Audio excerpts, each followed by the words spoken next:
Hello बच्चों, आशा करता हूँ आप सब लोग बहुत बढ़िया होंगे और मन लगा के पढ़ाई कर रहे होंगे।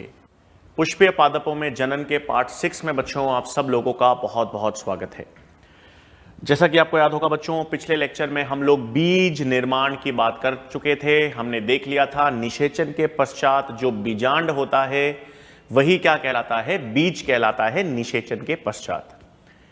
अब देखिए बच्चों, यहां पर आपको पहली चीज याद रखनी है कि बीज निर्माण होने के बाद, ठीक है, अंदर निषेचन हो गया, निषेचन के पश्चात जब बीज बन गया तो बीज बनने के बाद उसमें अंकुरण होगा, सही बात। लेकिन बीज बनने के तुरंत बाद अंकुरण प्रारंभ नहीं होगा, है ना। बीज बनने के तुरंत बाद अंकुरण नहीं होगा। बीज निर्माण और बीज अंकुरण के बीच में एक मध्य अवस्था आएगी जिसे हम कहेंगे बीज प्रसूपता। बीज प्रसूपता या जिसे हम क्या कहते हैं, सीड डोरमेंसी। तो आपके पास क्या हुआ बच्चों, देखिए हमने किसकी बात की, बीज निर्माण की बात की। बीज निर्माण के बाद बीज निष्क्रियता आएगी, यानी बीज कुछ समय तक क्या रहेगा, निष्क्रिय रहेगा। निष्क्रियता आएगी जिसे हम क्या कहते हैं, सीड डोरमेंसी, या जिसे हम क्या कहेंगे, बीज प्रसूपता। और उसके बाद क्या देखा जाएगा, उसके बाद देखा जाएगा बीज अंकुरण, या जिसे हम कहेंगे सीड जर्मिनेशन, है ना भाई। तो आपके पास सबसे पहले तो क्या हो गया भाई, बीज का निर्माण, वो तो हम देख चुके हैं। जैसे ही निषेचन हो गया, निषेचन के पश्चात बीजांड को अपन ने क्या नाम दे दिया, बीजांड को बीज कह दिया। अब आज हम बात करेंगे सबसे पहले बीज प्रसूपता की, क्योंकि बीज निर्माण के तुरंत बाद तो अंकुरण होगा नहीं। बीच में जब बीज निष्क्रिय रहेगा तो उसे हम क्या कहेंगे, बीज प्रसूपता। अब सवाल है, ये बीज निष्क्रिय क्यों रहेगा। पहली चीज तो यह है कि आंतरिक कारक जो हैं, हां, तीन या कुछ प्रमुख कारक हो सकते हैं बीज प्रसूपता के। क्या होगा, परिस्थितियां प्रतिकूल होंगी। परिस्थितियां प्रतिकूल होंगी तो उसमें बीज प्रसूपता के कारण क्या क्या होंगे, तीन प्रमुख कारण हो सकते हैं। सबसे पहला कारण हो सकता है कि जो बीज चोल है, हां, जो सीड कोट है, वो कठोर और अपारगम्य है। कठोर है और अपारगम्य है, मतलब उस बीज चोल से ऑक्सीजन और जल बीज में प्रवेश नहीं कर सकता। तो जब तक बीज को ऑक्सीजन और जल नहीं मिलेगा तब तक वो अंकुरित नहीं हो सकता। और जल और ऑक्सीजन क्यों नहीं मिल पा रहा बीज के अंदर तक, क्योंकि बीज चोल जो है, यानी सीड कोट जो है, वो कठोर है और अपारगम्य है। तो बीज चोल जो है या सीड कोट का कठोर और अपारगम्य होना एक कारण होगा बीज प्रसूपता का। और क्या कारण है, दूसरा कारण वृद्धि संदमक हार्मोन्स। अगर प्रतिकूल परिस्थितियां हैं, प्रतिकूल परिस्थितियों में एब्सिसिक अम्ल की मात्रा ज्यादा है, कोई फिनोलिक यौगिकों की मात्रा ज्यादा है, तो भी बीज निष्क्रिय अवस्था में रहेगा, यानी प्रसूपता दर्शाएगा। और तीसरा हो सकता है, बीज के अंदर जो भ्रूण है वो अभी परिपक्व ही नहीं हुआ। अगर भ्रूण अपरिपक्व है तो बीज अंकुरित नहीं हो सकता। तो बीज प्रसूपता के तीन प्रमुख कारण हैं। बीज चोल का कठोर और अपारगम्य होना, जिस कारण ऑक्सीजन और जल प्रवेश नहीं कर सकते। दूसरा, कोई वृद्धि संदमक हार्मोन्स की उपस्थिति, जैसे एब्सिसिक अम्ल है उसकी उपस्थिति, या कोई दूसरे फिनोलिक यौगिकों की उपस्थिति जो बीज को अंकुरित नहीं होने दे रहे। और तीसरा कारण हो सकता है कि भ्रूण अभी परिपक्व ही नहीं हुआ, इसलिए बीज प्रसूपता में होगा। ठीक है, तो अपन किसकी बात करें भाई, बीज प्रसूपता या सीड डोरमेंसी।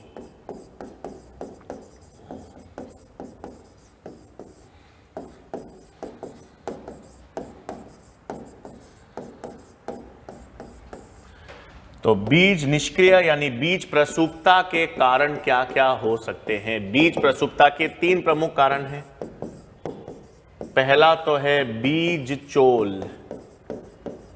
यानी सीड कोट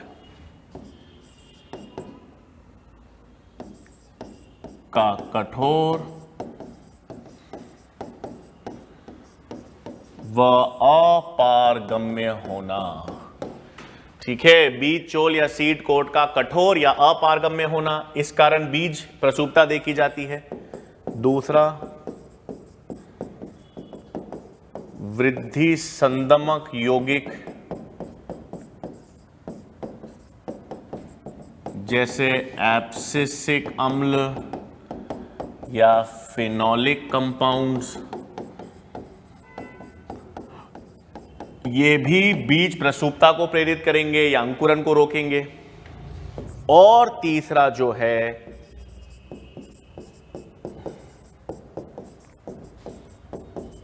भ्रूण का अपरिपक्व होना। तो यदि भ्रूण पूर्ण रूप से परिपक्व नहीं हुआ है, यदि वृद्धि संदमक यौगिक उपस्थित हैं या बीज चोल कठोर है, तो यह क्या कारण होता है? बीज प्रसूपता का। अब क्या होगा बच्चों, जैसे जैसे अनुकूल परिस्थिति आ जाएंगी, अनुकूल परिस्थितियां आने पर तो वृद्धि संदमक कम हो जाएंगे, जिबरलिन हार्मोन होगा और वो बीज अंकुरन को प्रेरित कर देगा। बिल्कुल सही। समय के साथ साथ भ्रूण भी परिपक्व होने लगेगा और बीज अंकुरन हो जाएगा। लेकिन इसका क्या करें? अगर बीज चोल कठोर या अपारगम्य हो तो फिर बीज अंकुरन कैसे होगा? तो बीज चोल का कठोर और अपारगम्य होना, यह तो मुश्किल बात है, यह तो बीज को अंकुरित ही नहीं होने देगी। तो हम क्या करते हैं? बीज प्रसूपता को तोड़ने का उपचार ले सकते हैं। बीज प्रसूपता को तोड़ने के उपचार में हम क्या यूज कर सकते हैं? पहली अवस्था, अगर बीज चोल कठोर और अपारगम्य है और इसी के कारण बीज अंकुरित नहीं हो पा रहा, तो आप रासायनिक या यांत्रिक तरीकों से, या तो कोई रासायनिक या यांत्रिक तरीकों से बीज चोल को घोल दोगे, बीज चोल को हटाने की कोशिश करोगे, ताकि या उसको पारगम्य बना दोगे। इस तरह से हटा दो या पारगम्य बना दो कि ऑक्सीजन और जल बीज के अंदर चला जाए, है ना भाई? तो उस प्रक्रिया को क्या कहते हैं? तो यहां पर अब किसकी बात करेंगे भाई? हम बीज प्रसूपता को तोड़ने हेतु उपचार। ठीक है, हां भाई, एक चीज तो याद रखना, काफी अवस्थाओं में बीज प्रसूपता अपने आप चली जाती है भाई। अनुकूल परिस्थितियां आएंगी, अनुकूल परिस्थितियों में वृद्धि संदमक हार्मोन एब्सिसिक अम्ल का स्तर कम होगा, जिबरलिन का स्तर बढ़ेगा, तो अपने आप बीज अंकुरन होने लग जाएगा। समय के साथ जो भ्रूण है वो भी परिपक्व होगा, वो भी बीज अंकुरन को प्रेरित करेगा। ये अवस्थाएं तो अपने आप हो रही हैं। लेकिन अगर आपका बीज चोल कठोर है तो उसको तो आपको कोमल करना पड़ेगा, उसको आपको पारगम्य बनाना पड़ेगा, तो वो तो आपको कृत्रिम रूप से करना पड़ेगा। और उस कृत्रिम रूप से करने की तरीके को हम स्कैरिफिकेशन कहते हैं। क्या कहते हैं भाई? स्कैरिफिकेशन। इसमें हम रासायनिक और यांत्रिक तरीकों से बीज चोल को घोलते हैं या पारगम्य बना देते हैं। तो स्कैरिफिकेशन में क्या करते हैं भाई? इस प्रक्रिया में रासायनिक एवं यांत्रिक विधि द्वारा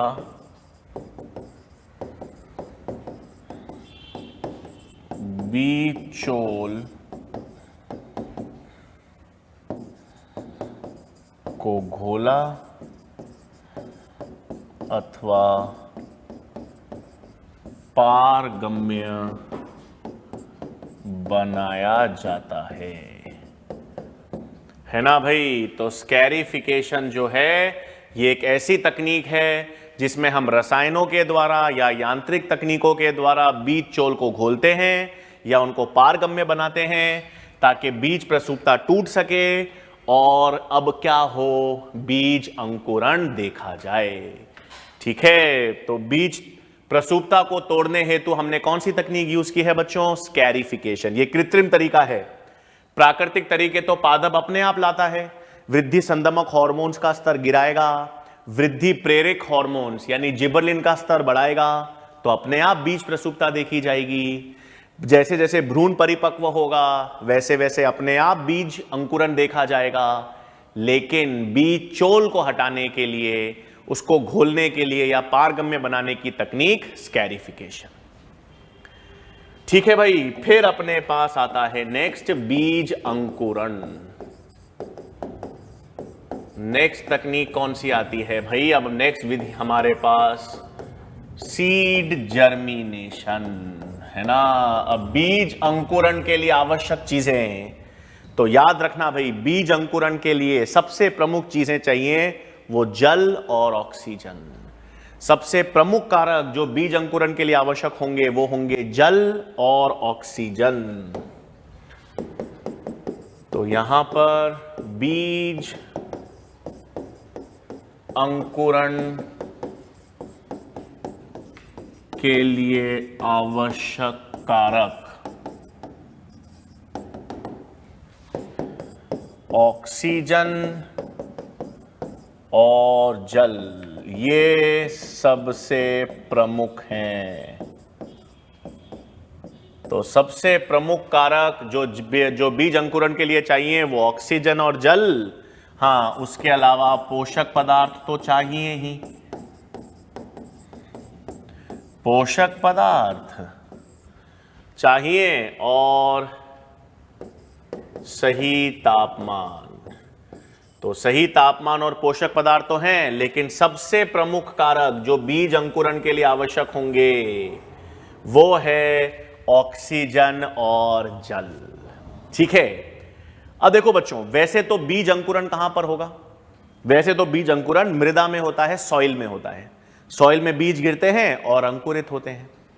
लेकिन अब एक विशेष प्रकार का अंकुरण होता है जो आपको ध्यान रखना है, जिसे हम कहते हैं विविपेरस जर्मिनेशन,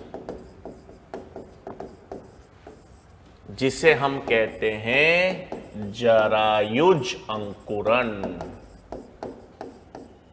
ये एक विशेष प्रकार का अंकुरण है बच्चों, जो आपको याद रखना है। सामान्य अवस्था में क्या होता है? सामान्य अवस्था में बीज अंकुरण, सामान्य अवस्था में बीज अंकुरण मृदा में या सॉइल में होता है।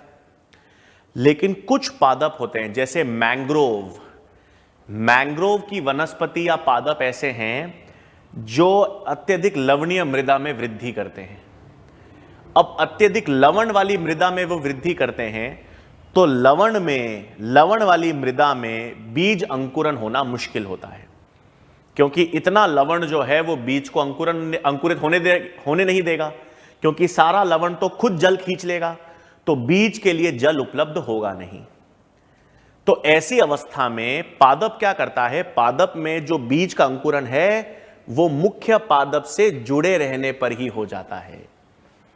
नॉर्मली तो आपने देखा भी होगा, हम लोग क्या करते हैं, जब आपको किसी पादप को वृद्धि करानी होती है तो उसके बीज लाते हैं, उसके बीज अपन सॉइल में या मृदा में डालते हैं, फिर उसका अंकुरण होता है। सामान्यतः पादपों के बीज भी गिरते हैं, जमीन में गिरते हैं, मृदा में गिरते हैं, फिर अंकुरित होते हैं। लेकिन यहां पर तो वो मृदा में वृद्धि कर ही नहीं सकते, अंकुरित हो ही नहीं सकते, क्योंकि लवणीय मृदा है। लवण सारा जल खुद चूस लेता है और वो जल बीज अंकुरण के लिए उपलब्ध नहीं होने देता। तो ऐसी अवस्था में जो अंकुरण है बीज का, वो पादप से जुड़े रहकर ही होता है, और उसे क्या कहते हैं? विविपेरस अंकुरण। इसमें जो बीज का अंकुरण है वो मुख्य पादप से जुड़े रहने पर ही हो जाता है, मृदा की आवश्यकता नहीं है। तो आप क्या देखेंगे भाई इस, हाँ,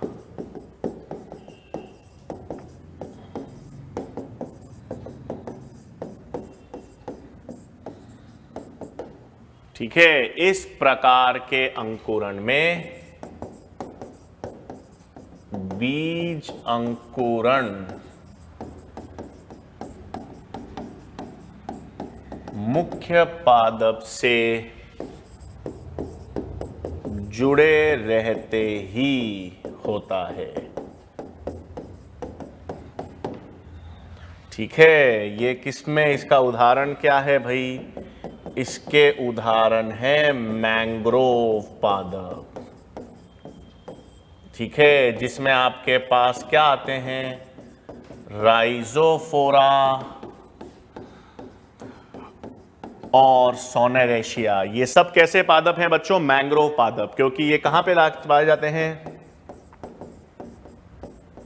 लवणीय मृदा में पाए जाने वाले पादप।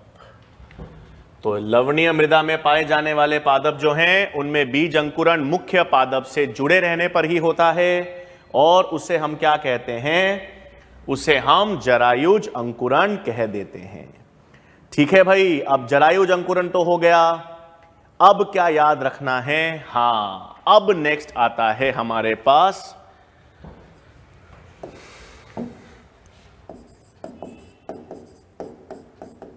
बीजों की वायबिलिटी। ये मुख्य है। जीवन क्षमता है ना भाई? बीजों की वायबिलिटी का मतलब है बीज कितने साल तक सक्रिय रह सकते हैं। तो इसमें दो मुख्य उदाहरण याद रखने हैं आपको। दो मुख्य उदाहरण कौन से भाई? एक तो ल्यूपिनस आर्क्टिकस और एक फिनिक्स डैक्टिलीफेरा, डेट पाम खजूर। ये दो पादपों के बीज बेहद इंपॉर्टेंट हैं भाई। दोनों पादपों के बीज इतने बेहद इंपॉर्टेंट क्यों हैं भाई? क्योंकि इनकी जीवन क्षमता, ल्यूपिनस आर्क्टिकस की जीवन क्षमता 10,000 वर्ष की है, और जो फिनिक्स डैक्टिलीफेरा पादप है, खजूर का पादप जो है, इसके बीज की जीवन क्षमता 2000 वर्ष तक है। 10,000 वर्ष तक इस पादप के बीज सक्रिय रहते हैं, और 2000 वर्ष तक सक्रिय किनके पादप के हैं? फिनिक्स डैक्टिलीफेरा। तो ये दो पादप हैं जिनके उदाहरण आपको याद रखने हैं भाई। जिनके उदाहरण क्यों याद रखने हैं? क्योंकि इनकी जीवन क्षमता या वायबिलिटी सबसे ज्यादा है। ठीक है भाई, तो बीजों में आपको क्या ध्यान में रखना है? बीज प्रसूपता अपन ने देखी भाई। बीज प्रसूपता के बाद बीज अंकुरण, बीज अंकुरण के लिए आवश्यक अवस्थाएं, और एक विशेष प्रकार का अंकुरण देखा है, जरायुज अंकुरण। ठीक है, ये तो बात हो गई बीज की। अब किसकी बात करें बच्चों? फल या फ्रूट्स की।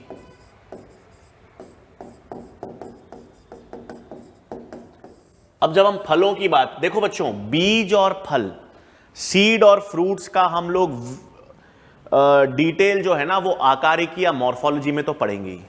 ठीक है, एक बीज पत्रियों के बीज, द्विबीज पत्रियों के बीजों के लक्षण, मक्के के बीज के लक्षण, ये सब लक्षण तो अपन मॉर्फोलॉजी में देखेंगे। अभी तो अपन जनन का सिस्टम पढ़ रहे हैं, तो जनन में जितनी आवश्यक चीजें हैं बीज और फल की, वो देख रहे हैं। फलों के प्रकार, बीजों के अलग अलग प्रकार जो हैं, वो तो अपन किसमें? आकारिकी या मॉर्फोलॉजी में अलग से देखेंगे ही। ठीक है, अब फल या फ्रूट्स की अगर अपन बात करें बच्चों, तो फलों को या फ्रूट्स को अपन 3 भागों में विभाजित कर सकते हैं। 3 भागों में कैसे भाई? एक तो ट्रू फ्रूट्स,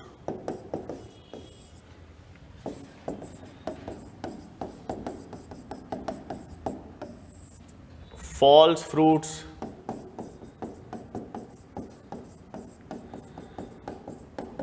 और पार्थेनोकार्पिक फ्रूट्स। ठीक है भाई, फलों को अपन क्या करते हैं? 3 भागों में विभेदित कर देते हैं, ट्रू, फॉल्स और पार्थेनोकार्पिक। ट्रू यानी वास्तविक फलों का मतलब है वो फल जो अंडाशय से विकसित हो रहे हैं। तो ऐसे फल जो अंडाशय यानी ओवरी से विकसित, तो तो ऐसे फल जो अंडाशय से विकसित होते हैं वो ट्रू फल या ट्रू फ्रूट्स, अधिकांश फल ऐसे ही होंगे।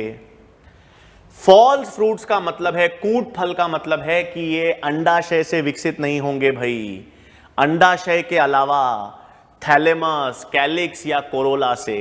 हां, ऐसे फल जो अंडाशय से विकसित नहीं होते,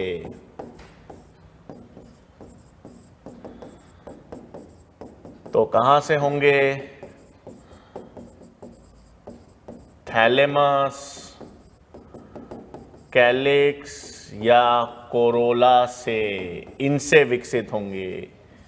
इनमें उदाहरण याद रखना है भाई, एप्पल और स्ट्रॉबेरी। सबसे प्रमुख उदाहरण कूट फल के कौन से हैं? एप्पल और स्ट्रॉबेरी, क्योंकि ये अंडाशय से विकसित नहीं होंगे, अंडाशय से विकसित नहीं होते। कहां से विकसित होते हैं? Thalamus, calyx, Corolla. फिर इनको विस्तार से अपन आकारिकी वाले चैप्टर में देखेंगे। मॉर्फोलॉजी में फलों के कई प्रकार याद रखने हैं, तो वो सब मॉर्फोलॉजी में देखा जाएगा। और पार्थेनोकार्पिक फ्रूट है जो ऐसे फल जो बिना निषेचन से बनते हैं, फल जो बिना निषेचन से बनते हैं और बिना निषेचन से बनते हैं तो बीज रहित भी होते हैं, है ना। इसका सबसे कॉमन उदाहरण है केला। तो बिना निषेचन से जो फल बनते हैं उन्हें हम क्या कहेंगे? Parthenocarpic fruits. तो यहां तो देखो बच्चों, इस वाले चैप्टर में तो बेसिक मैंने आपको ट्रू, फॉल्स और पार्थेनोकार्पिक फ्रूट्स बताए हैं। सामान्यतः कोई भी फल है वो अंडाशय से विकसित होगा, वो ट्रू फ्रूट्स हैं। फिर जो अंडाशय से विकसित नहीं होंगे, अन्य संरचनाएं थैलेमस, कैलिक्स या कोरोला से विकसित होंगे, वो कूट फल हैं। और जो बिना निषेचन के बनेंगे, बिना निषेचन का मतलब जो बीज रहित फल होंगे, उन्हें क्या कहेंगे? Parthenocarpic fruits. ठीक है। अब फ्रूट्स या फल के कौन कौन से अलग अलग प्रकार होते हैं, उनके लक्षण क्या होते हैं, वो हम मॉर्फोलॉजी या आकारिकी वाले चैप्टर में देखेंगे। ठीक है बच्चों, तो हमने बीज की बात कर ली और फलों की बात कर ली है। मैं फिर बता रहा हूं, इस चैप्टर में डायग्राम्स बहुत इंपॉर्टेंट है, तो एनसीईआरटी में बीज और फलों के डायग्राम दे रखे हैं बच्चों। सेब का डायग्राम दे रखा है, स्ट्रॉबेरी का उदाहरण या डायग्राम चित्र दे रखा है, तो वो चित्र आप जरूर एनसीईआरटी से देखिएगा, बेहद महत्वपूर्ण है। इसलिए एनसीईआरटी से वो जो चित्र हैं वो जरूर देख लीजिएगा। अब देखो बच्चों, अब हमारे पास जो प्रक्रिया आती है वो क्या पढ़ने वाले हैं। अभी तक अपन ने किसकी बात की बच्चों? लैंगिक जनन की बात की है। पुष्पीय पादपों में अपन ने क्या देखा है? लैंगिक जनन। तो लैंगिक जनन में जब नर युग्मक और मादा युग्मक संलयित होते हैं, तो नर और मादा गुणसूत्र जो हैं वो क्या होते हैं? मिश्रित। तो आपके पास जब लैंगिक जनन होता है, लैंगिक जनन के दौरान नर युग्मक के गुणसूत्र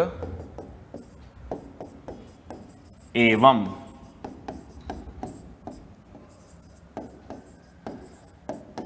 मादा युग्मक के गुणसूत्र का संलयन या मिश्रण, उसे हम कहते हैं एम्फीमिक्सिस। ठीक है। क्या है भाई? हम किसकी बात कर रहे हैं? लैंगिक जनन में, जो अभी अपन ने पढ़ा। तो लैंगिक जनन के दौरान जब नर युग्मक के गुणसूत्र और मादा के युग्मक के गुणसूत्र दोनों का संलयन होता है, मतलब नर युग्मक और मादा युग्मक के गुणसूत्र संलयित होते हैं, निषेचित होते हैं, तो उस लैंगिक जनन की प्रक्रिया को अपन क्या कहते हैं? एम्फीमिक्सिस। क्या कहते हैं? एम्फीमिक्सिस। मतलब एम्फीमिक्सिस का सरल सा मतलब है लैंगिक जनन की विधि है ना। मिक्सिस का मतलब मिश्रण, एम्फी के मतलब दो।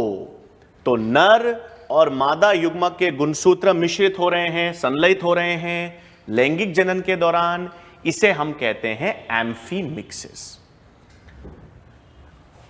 अब जो हम विधि पढ़ेंगे वो इससे थोड़ी अलग है और एक विशेष प्रकार का जनन है जिसे एपोमिक्सिस कहा जाता है।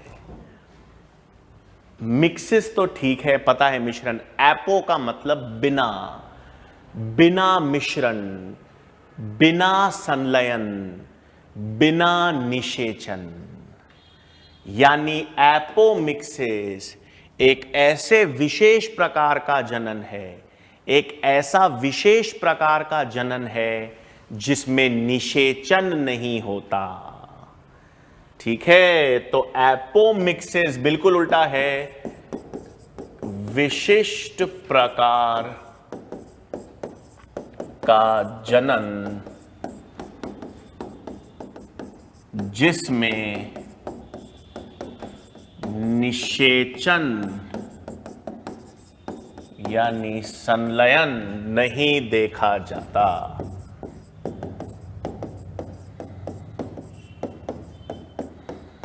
ठीक है, क्योंकि सामान्य लैंगिक जनन की बात की अपन ने।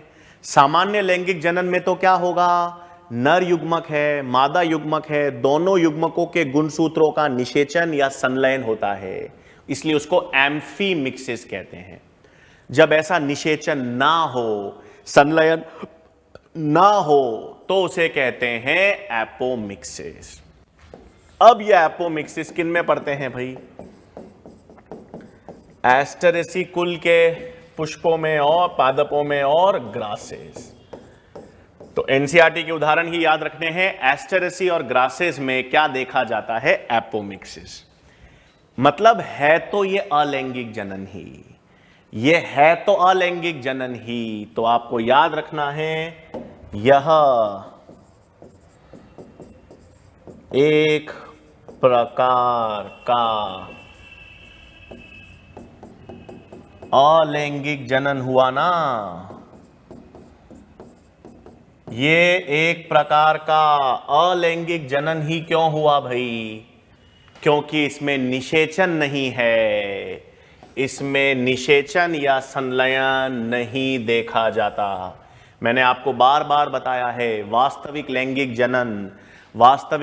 जनन के लिए युग्मक बनना जरूरी है, यानी मियोसिस होना जरूरी है, और निषेचन या संलयन होना जरूरी है।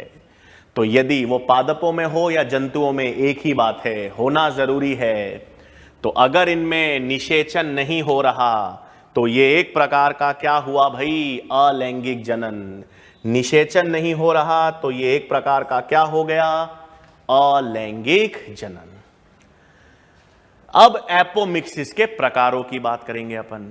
ठीक है, अब किसकी बात करेंगे, एपोमिक्सिस के प्रकार।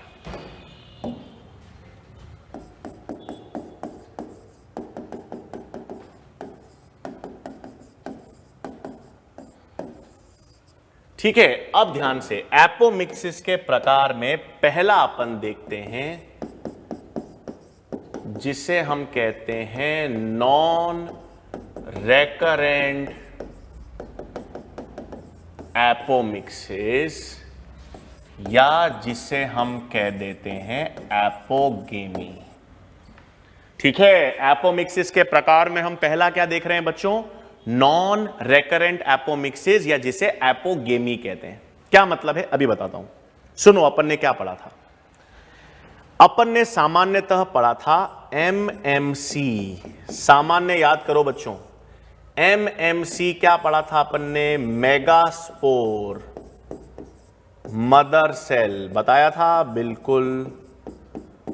इस मेगास्पोर मदर सेल में मियोसिस होती है। मियोसिस से आपके पास गुरु बीजाणु बनता है, बिल्कुल। और गुरु बीजाणु से भ्रूण कोश बनता है जिसे हम कहते हैं मादा युग्मकोद्भेद।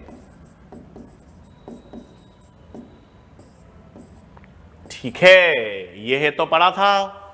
Megaspore mother cell, meiosis, meiosis से गुरु बीजाणु, गुरु बीजाणु के विकास से भ्रूण कोश या मादा युग्मकोद्भिद पढ़ा था। यहां पर भी ऐसा ही हो रहा है। तो फर्क क्या है भाई? फर्क निषेचन नहीं होगा। अब भ्रूण कोश की अंड कोशिका, भ्रूण कोश की अंड कोशिका बिना निषेचन एक भ्रूण का निर्माण करेगी जो एन होगा, है ना। भ्रूण कोश में अंड कोशिका होती है, भ्रूण कोश में अंड कोशिका होती है ना। तो अंड कोशिका को नर युग्मक निषेचित करता है और नर युग्मक निषेचित करके द्विगुणित भ्रूण या युग्मनज बनता है। यहां पर वो निषेचन नहीं हो रहा। अंड कोशिका बिना निषेचन के सीधे भ्रूण का निर्माण करती है, इसलिए वो अगुणित होगा और इसे हम नॉन रेकरेंट एपोमिक्सिस कहते हैं। इसे आप अगुणित अनिषेक जनन भी कह सकते हो। इसे हम क्या कह सकते हैं? अगुणित अनिषेक जनन। अनिषेक जनन का मतलब बिना निषेचन के होने वाला जनन। इसमें निषेचन ही नहीं हो रहा, तो अंड कोशिका सीधे भ्रूण बना रही है जो अगुणित है। तो अगुणित भ्रूण यानी अगुणित अनिषेक जनन कहलाएगा।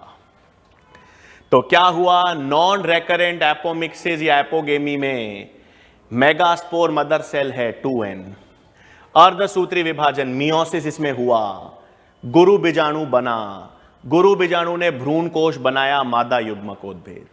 अब भ्रूण कोश की जो अंड कोशिका है वो अगुणित है, वो निषेचन नहीं करेगी। निषेचन नहीं हुआ तो अलैंगिक जनन हो गया। आप बोलोगे सर मियोसिस तो हो रहा है, तो केवल मियोसिस से नहीं होगा काम। मियोसिस और निषेचन दोनों जरूरी हैं लैंगिक जनन के लिए। मियोसिस तो हुआ लेकिन निषेचन ही नहीं हुआ, और निषेचन नहीं हुआ तो अगुणित अंड कोशिका से अगुणित भ्रूण बना। यह अगुणित भ्रूण एक नया अगुणित पादप बनाएगा, सही, इसलिए से अगुणित अनिषेक जनन कहते हैं। ठीक है, तो ये हमारे पास क्या हो गया? नॉन रेकरेंट एपोमिक्सिस, या जिसे आप क्या कह सकते हो? एपोगेमी। अच्छा, एक और चीज इसमें आप याद रख सकते हो बच्चों, एक और चीज क्या याद रख सकते हो ध्यान से? भ्रूण कोश में अंड कोशिका एन होती है, उसके अलावा सिनर्जिड्स हैं या एंटीपोडल्स हैं, वो भी अगुणित होते हैं। भ्रूण कोश के अंदर अंड कोशिका तो एन है ना, सिनर्जिड्स और आपके पास एंटीपोडल्स ये भी तो अगुणित होते हैं। तो ये कोशिकाएं भी बिना निषेचन के भ्रूण बना सकती है। अंड कोशिका भी बनाती है, अंड कोशिका तो बनाती ही है, उसे अगुणित अनिषेक जनन कहेंगे। हां, काफी बार भ्रूण कोश के, काफी बार इसी भ्रूण कोश या मादा युग्मकोद्भिद के सिनर्जिड्स या एंटीपोडल, ये सेल्स भी कैसे होते हैं? अगुणित। ये भी बिना निषेचन के, ये भी बिना निषेचन के भ्रूण बना सकते हैं। इसे हम अगुणित एपोगेमी कह सकते हैं। ठीक है, क्या है वापस सुन लो। एमएमसी से भ्रूण कोश तक तो प्रॉब्लम ही नहीं है, ये तो सामान्य अवस्था है। लैंगिक जनन में भी यही हो रहा था। अवस्था यहां से बदल रही है और निषेचन नहीं होना है। तो भ्रूण कोश की अंड कोशिका अगर ये बिना निषेचन के भ्रूण या नया पादप बना दे तो अगुणित अनिषेक जनन। मादा युग्मकोद्भिद भ्रूण कोश की बाकी कोशिकाएं सिनर्जिड्स हो या एंटीपोडल्स हो, ये बिना निषेचन के भ्रूण बना दें तो उसे हम अगुणित एपोगेमी कहते हैं। ठीक है भाई, ये तो पहला प्रक्रिया हो गई भाई। अब दूसरी प्रक्रिया क्या होगी? अब दूसरी प्रक्रिया, ये तो पहला हुआ नॉन रेकरेंट एपोमिक्सिस, सेकंड आती है रेकरेंट एपोमिक्सिस, जिसे हम एपोस्पोरी भी कहते हैं। ठीक है, रेकरेंट एपोमिक्सिस जिसे हम कहते हैं एपोस्पोरी। इसमें क्या होगा, आ जाओ। इसमें आपके पास एक एमएमसी ले लो, 2n MMC megaspore mother cell 2n है। एक मिनट,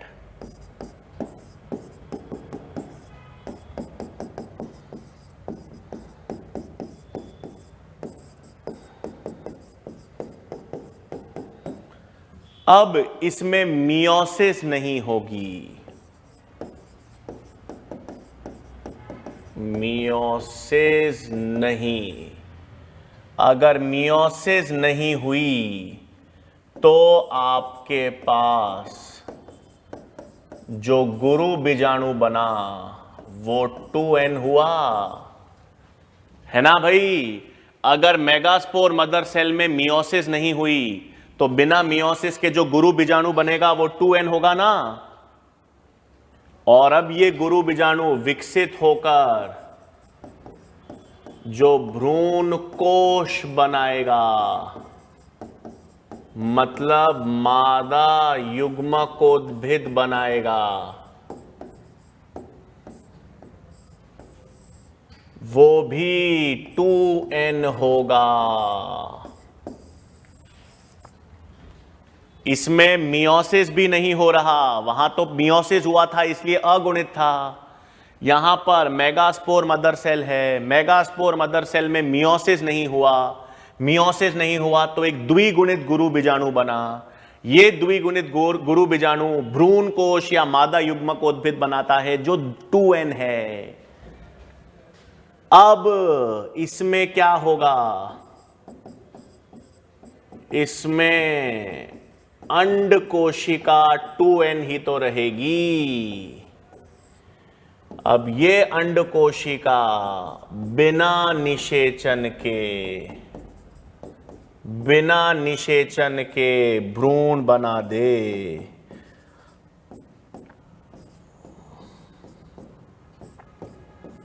वो 2n, तो इसे हम क्या कहेंगे, रेकरेंट एपोमिक्सिस या एपोस्पोरी।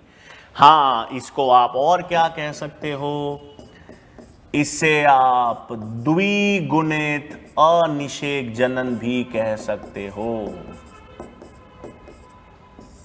क्योंकि इसमें द्विगुणित भ्रूण बना तो द्विगुणित भ्रूण, लेकिन वो बिना निषेचन से बना, अनिषेक जनन। तो फर्क समझ आ रहा है? सेम सिस्टम है, उसमें मियोसिस हुआ और निषेचन नहीं हुआ, और इसमें मियोसिस भी नहीं हुई और निषेचन भी नहीं हुआ, इसलिए सारी संरचनाएं द्विगुणित हैं। तो एपोगेमी और एपोस्पोरी वापस देख लो भाई। इसमें मियोसिस, पहली अवस्था या पहली प्रक्रिया एपोमिक्सिस की अपन ने देखी, नॉन रेकरेंट एपोमिक्सिस। इसमें मियोसिस तो हुआ, अर्धसूत्रीय विभाजन, मियोसिस हुआ, इसलिए भ्रूण कोश या मादा युग्मकोद्भिद अगुणित बनी, और अगुणित कोशिकाएं बिना निषेचन के भ्रूण बनाएंगी, इसलिए अगुणित अनिषेक जनन था। और ये जो अभी अपन ने अवस्था बनी रेकरेंट एपोमिक्सिस, जिसे एपोस्पोरी, उसमें मियोसिस भी नहीं हुआ। तो मियोसिस भी नहीं हुआ तो आपके पास द्विगुणित भ्रूण कोश या युग्मकोद्भिद बन गया, और उसमें अब कोशिका बिना निषेचन के भ्रूण बना देगी, तो द्विगुणित अनिषेक जनन इसे कहेंगे। तीसरी और आखिरी, हां, अब एक आखिरी विधि और आती है। आखिरी एपोमिक्सिस की विधि आती है भाई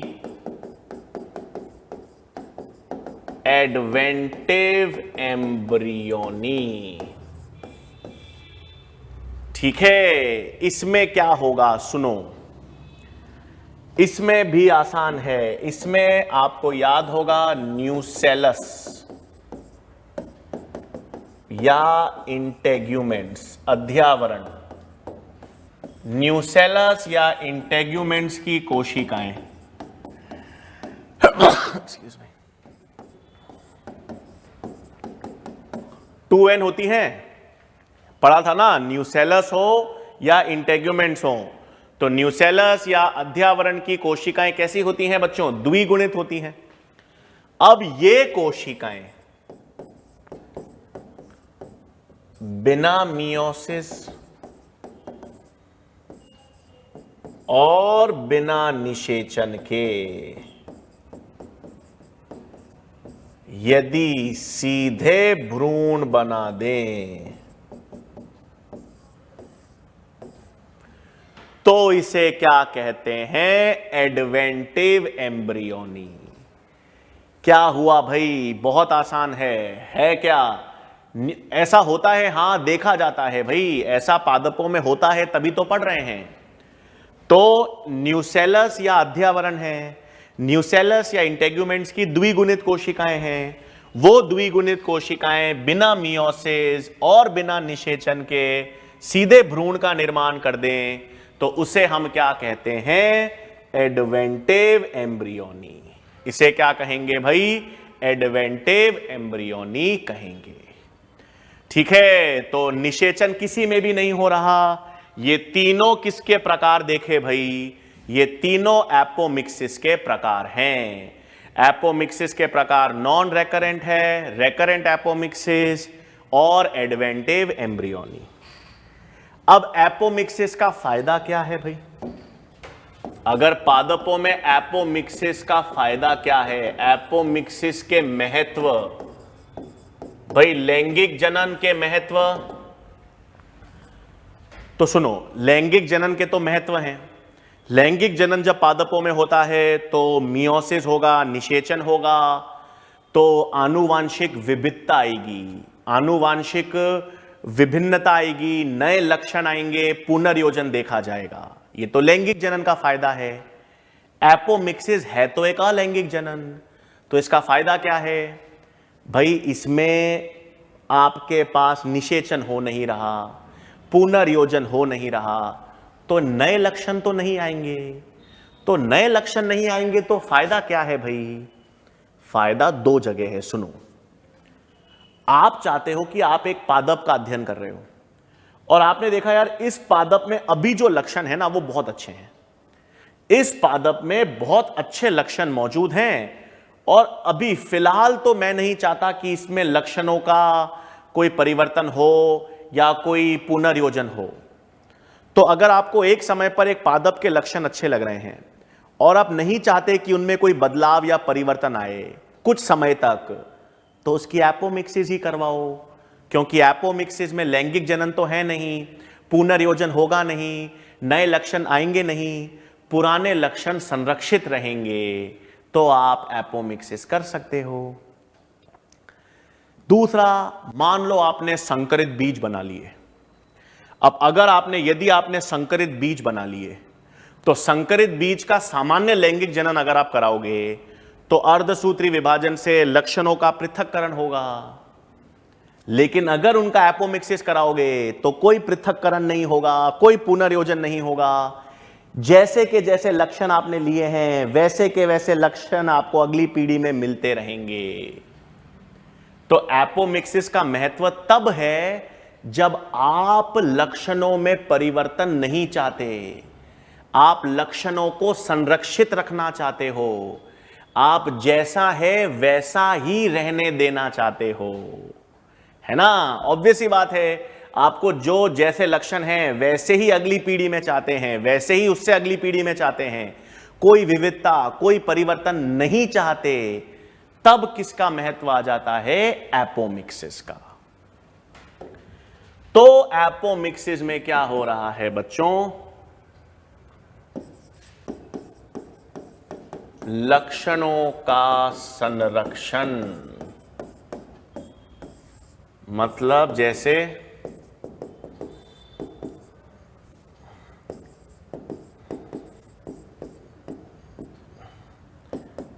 चूंकि एपोमिक्सिस में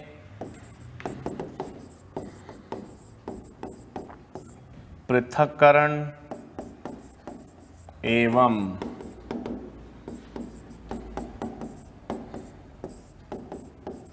पुनर्योजन नहीं होता है ना, चूंकि एपोमिक्सिस में पृथक्करण एवं पुनर्योजन नहीं होता, अतः संकरित बीजों के लक्षणों को पीढ़ी दर पीढ़ी संरक्षित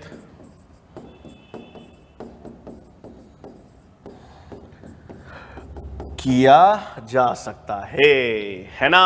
अगर आपको बदलाव नहीं चाहिए, यदि आपको परिवर्तन नहीं चाहिए, तो बदलाव या परिवर्तन यदि नहीं चाहिए तो लक्षणों को संरक्षित करना चाहते हैं, तो ये किसका महत्व हो गया भाई? ये एपोमिक्सिस का महत्व हो गया।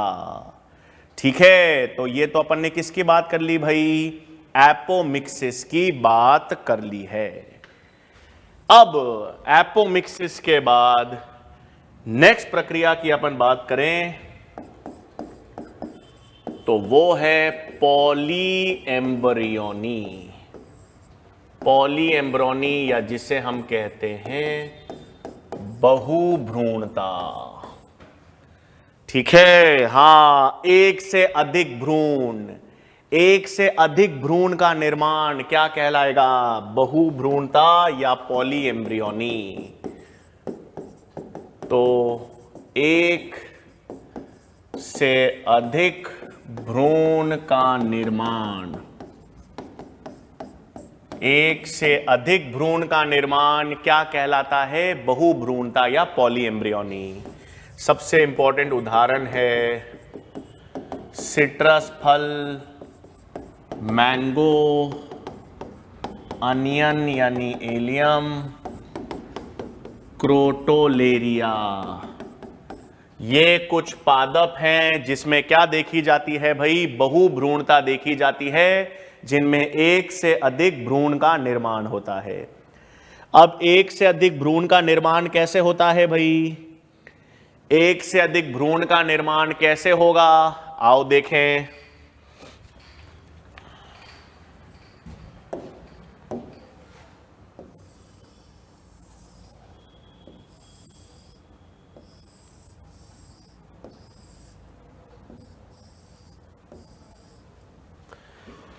ये अपने पास बीजांड है या बीज है, कुछ भी कह दो, ये बीजांड है जो आगे चलकर बीज बनाएगा। ये रहा इसके अंदर, ये अपन ने बना दिया भाई भ्रूण कोश।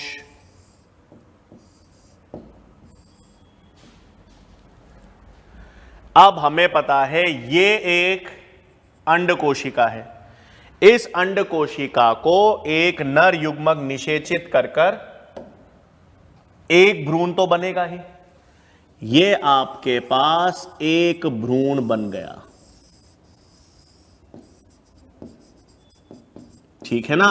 ये एक भ्रूण तो लैंगिक जनन से बनेगा, बन गया लैंगिक जनन से। नर युग्मक ने इस अंड कोशिका को निषेचित किया और नर युग्मक ने जिस अंड कोशिका को निषेचित किया वो भ्रूण बन गया। अब ये क्या है? अध्यावरण की कोशिकाएं, अध्यावरण की कोशिकाएं। हां, यहां पर क्या होंगी? इसके बाहर क्या होगा? न्यूसेलस, न्यूसेलस की कोशिकाएं। अध्यावरण या न्यूसेलस की कोशिकाएं भ्रूण कोश में प्रवेश करती हैं, भ्रूण कोश में प्रवेश कर सकती हैं और बिना मियोसिस और बिना निषेचन के अपने अपने नए भ्रूण बना सकती हैं। और जब अपने अपने नए भ्रूण बना सकती हैं तो एक से अधिक भ्रूण बन जाएंगे, जिसे बहुभ्रूणता कहेंगे। हाँ, ये कौन सी अवस्था बताई? ये तो सर यही अवस्था हो गई। न्यूसेलस और इंटेग्यूमेंट्स की कोशिकाएं हैं, ये भ्रूण कोश में प्रवेश करेंगी, बिना मियोसिस बिना निषेचन के भ्रूण बना देंगी। तो सामान्य लैंगिक जनन से भ्रूण बनेगा, इनसे भी अलग अलग तरह के भ्रूण बनेंगे, तो एक से अधिक भ्रूण बन जाएगा ना, और एक से अधिक भ्रूण बन जाएगा तो उसे ही हम क्या कहेंगे? बहुभ्रूणता। एक से अधिक भ्रूण बन जाएगा या भ्रूण बनेगा, उसे ही क्या कहेंगे? बहुभ्रूणता। तो कैसे लिखें यहां पर? न्यूसेलस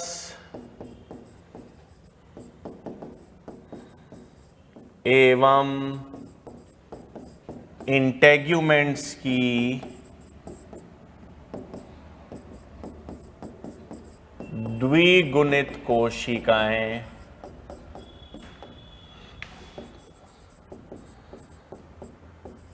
भ्रूण कोश में प्रवेश कर बिना मियोसिस एवं बिना निषेचन के भ्रूण का निर्माण करती हैं, और इसी कारण बहुभ्रूणता उत्पन्न होगी। इसी के कारण क्या देखी जाएगी भाई? बहुभ्रूणता। मतलब जो एडवेंटिव एम्ब्रियोनी है ना, उसी के कारण बहुभ्रूणता भी देखी जाती है भाई। ठीक है, तो ये क्या कारण था? बहुभ्रूणता का कारण है। अब क्या ध्यान रखना है? ये तो अपन ने एपोमिक्सिस भी देख ली भाई, बहुभ्रूणता भी देख ली। तो याद रखना, एपोमिक्सिस लैंगिक जनन नहीं है, एक विशेष प्रकार का अलैंगिक जनन है। अब अंत में बच्चों देखो, अंत में ये चैप्टर हमारे पास कंप्लीट हो रहा है, तो अंत में दो इंपॉर्टेंट चीजें आपको याद रखनी है, दो इंपॉर्टेंट टर्म्स याद रखने हैं बच्चों। एक तो आपको जेनिया और एक आपको मेटाजेनिया। ये दो टर्म्स हैं, ये आपको पता होने चाहिए भाई। जेनिया क्या होता है, मेटाजेनिया क्या होता है, सुन लेंगे। जेनिया का मतलब है पराग कणों का प्रभाव। हां, पोलन ग्रेन्स है ना, पोलन ग्रेन्स या पराग कण यदि भ्रूण कोश के भीतर, भ्रूण कोश के भीतर किसी भी संरचना पर अपना प्रभाव दर्शाते हैं, तो उसे क्या कहेंगे? जेनिया। क्या मतलब है? पराग कणों की बात हो रही है, पराग कण अपना प्रभाव, अब पराग कण अपना प्रभाव दर्शाएंगे भ्रूण कोश, भ्रूण कोश के भीतर वाली संरचनाओं पर। अब भ्रूण कोश के भीतर क्या होता है? भ्रूण कोश के भीतर भ्रूण है, भ्रूण कोश के भीतर भ्रूणपोष एंडोस्पर्म है। तो पराग कण यदि अपना प्रभाव भ्रूण कोश के भीतर की संरचनाओं पर दर्शाएंगे, तो उसे क्या कहेंगे? जेनिया। जेनिया का मतलब है पराग कणों का भ्रूण कोश के भीतर की संरचनाओं पर प्रभाव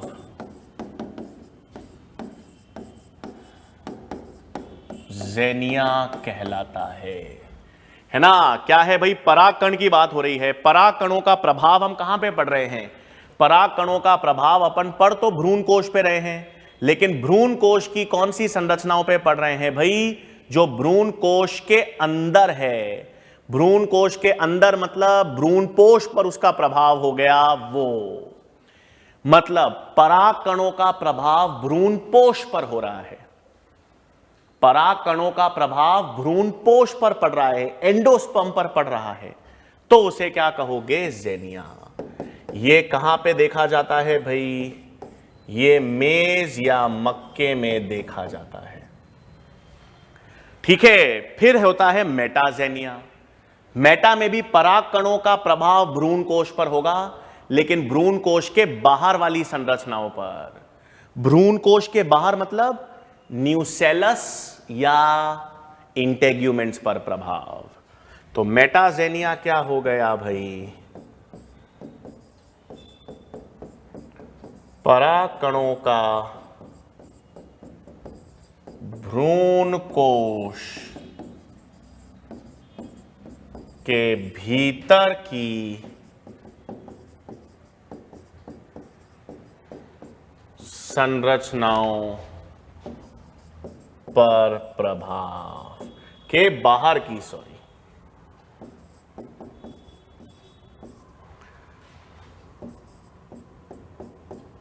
पर प्रभाव मेटाजेनिया कहलाता है।